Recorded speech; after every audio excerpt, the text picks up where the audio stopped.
그 송영길 전 민주당 대표는 또 옥중 신당 창당을 한다고 지금 얘기를 하고 있어요. 네. 그러면서 하는 얘기가 뭐냐면 정치검찰 해체하겠다라고 해서 정치검찰 해체당을 만들겠다라고 했다가 이제 이름은 좀 바꿨어요. 민주혁신당으로. 근데 요거에 대해서는 이제 어떻게 좀 평가를 하세요? 정신 좀 차리라고. 정신 차려라. 예, 정신 차리고 저기 수감생활 잘해라. 라고 말씀드리고 싶고요. 네. 이재명하고 저도 어울리는 데는 재판장입니다. 어울리는 데는 재판장이다. 네. 그래서 네. 재판 참여 꼭 해라. 그리고 본인 재판은 꼭 나가야 돼. 저도 이제 재판을 했는데 이제 네. 이재명 재판 증인까지 요구를 받으면 조금 무리가 아닐까 네. 그런 생각이 듭니다. 왜냐하면 다른 증인들도 먼저 나가도 되거든. 네. 저는 제 재판이 아니잖아요. 그 재판은. 그러니까 다른 증인 나가갖고 재판 받고 있다가 네. 저 이번에 끝나고 나면 나가면 네. 되는데 저는 왜냐하면 재판을 갖다가 근데 통째로 연결한 건 말이 안 되는 거예요. 그죠? 왜냐하면 증인을 바꿔서 할 수도 있는 건데 네. 그걸 안 하면 그 증인 뭐 순서는 언제든지 바꿀 수 있는 거거든요. 네네. 그러면 저도 뭐냐면 제 재판 제가 후보 당하기 때문에 연계달 말도 못 꺼냅니다. 저는. 다음 달 17일 재판 말씀하시는 거. 아니 저는 이번 달 26일부터 재판이 있습니다. 아 그러세요? 예, 저도 26일부터 재판을 받거든요. 26일 재판 난 저는 나갑니다. 그리고 판사님이 선택해가지고 판사님의 의견에 따르는 거지. 네. 그거는 재판관님의 그 재판장님이 예 권한이에요. 네. 그걸 갖다가 이게 도전하는 건 말이 안 된다는 거죠. 그러니까 거기에서 재판장님이 이날 열겠다. 그러면 제가 국회의원 후보 나가는 건 개인 사정인 거지. 네. 그렇지 않습니까? 뭐 재판장님이 어떤 그거에 뭐 영향을 줘서는 안 된다. 그러니까 저는 제 재판 다 나갈 겁니다. 네. 그리고 될 겁니다. 이재명 대표도 나와라. 재판 당연히 나가야죠. 예.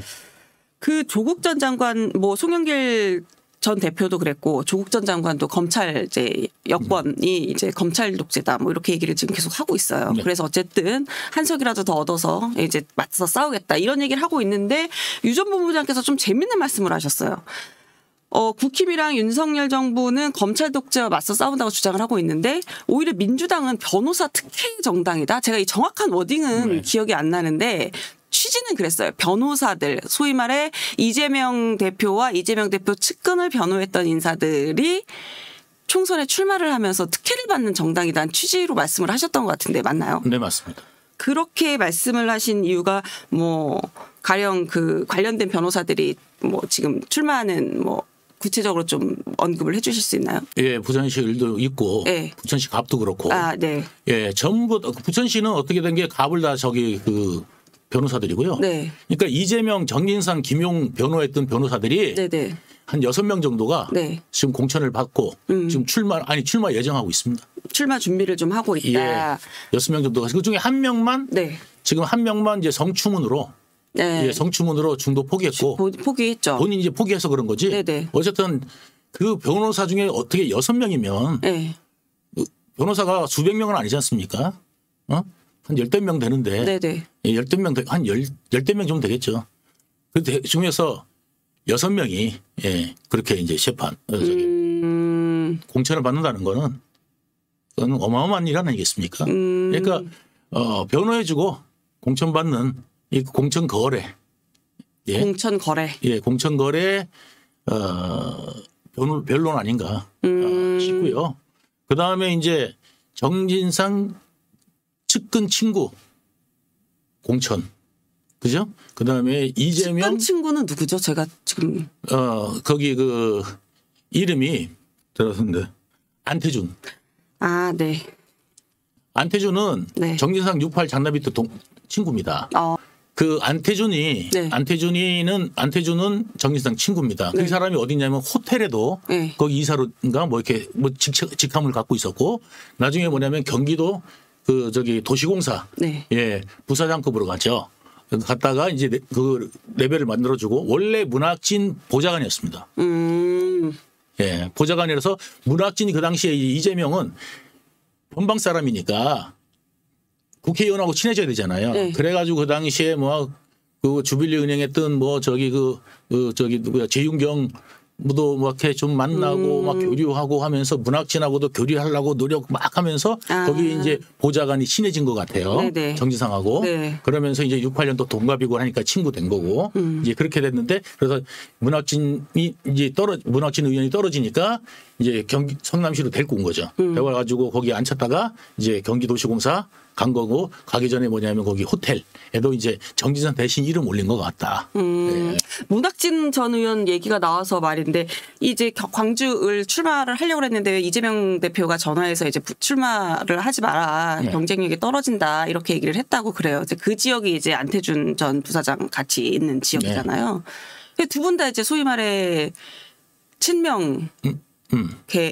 네. 근데 이제 뭐냐면 네. 정지상 친구 손 들어준 거죠. 문학진이 이제 볼일 다 봤다. 이재명이 그러잖아요. 마지막으로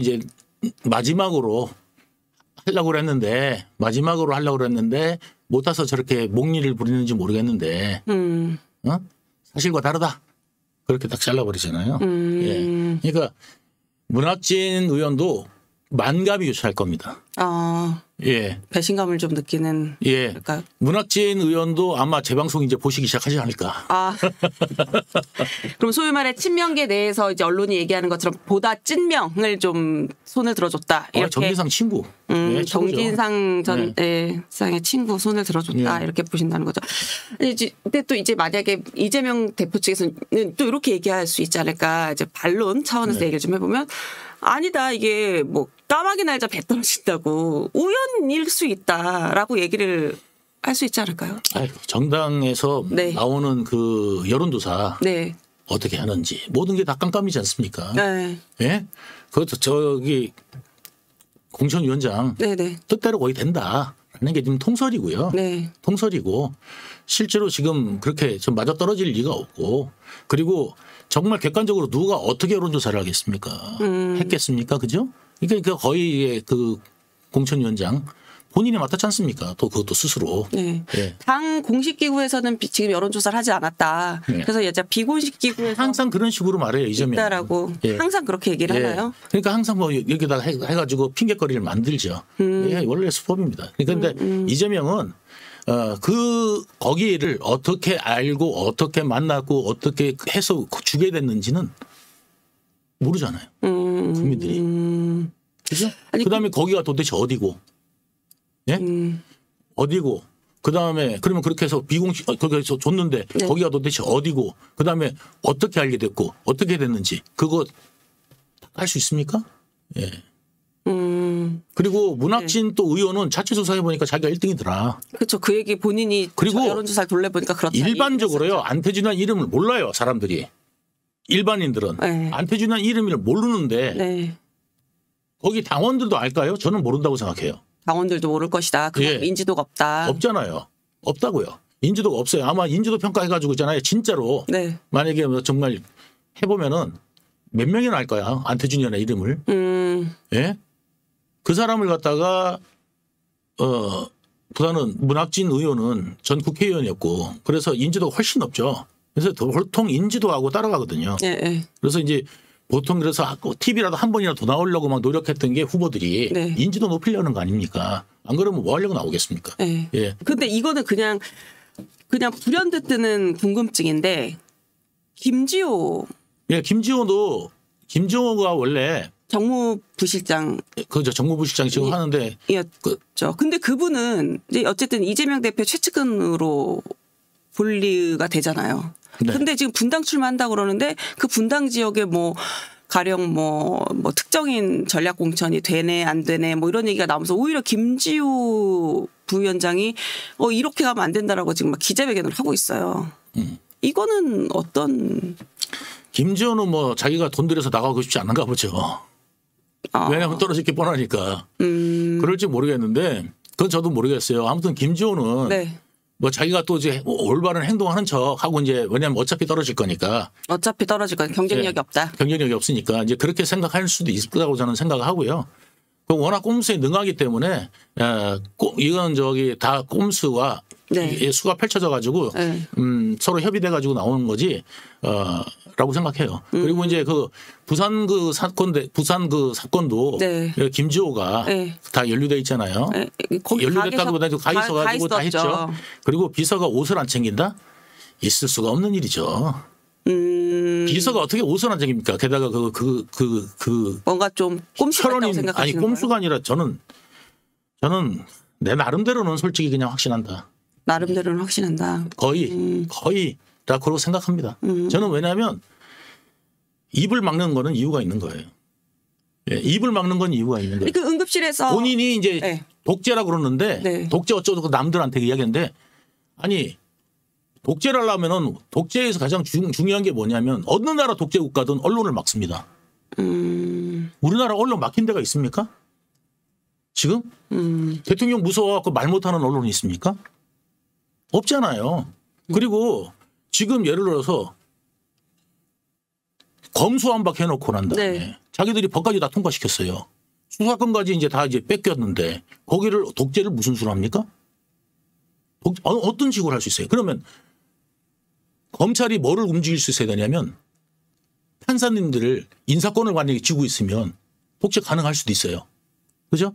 근데 그게 안 된 상황에서 판사님들이 검사가 내준다고 해갖고 그걸 갖다가 할 것 같으면 이재명 벌써 구속됐죠. 예? 그때 구속영장 왜 반려됐겠어요? 검사가 아무리 하려고 그래도 판사님이 영장 안 내주면 끝이에요. 네. 예, 영장 안 내주고 하면은 끝이고 그다음에 무죄 때리면 끝이에요. 근데 무슨 독재가 어떻게 가능합니까? 그러니까 언론들하고 국민들을 갖다가 기만하려고 자꾸 이렇게 프레임 씌우기를 하는 건데 프레임 씌우기 예, 계속 주장하면 그게 사실로 받아들이고 지지자들은 네. 그렇게 인식하게 된다고요. 그러니까 거기에 대해 그걸 갖다가 자꾸 시도하는 건데 네. 정말 그거에 넘어가면 바보죠. 아니 객관적으로 생각해보면 몰라요. 당연하죠.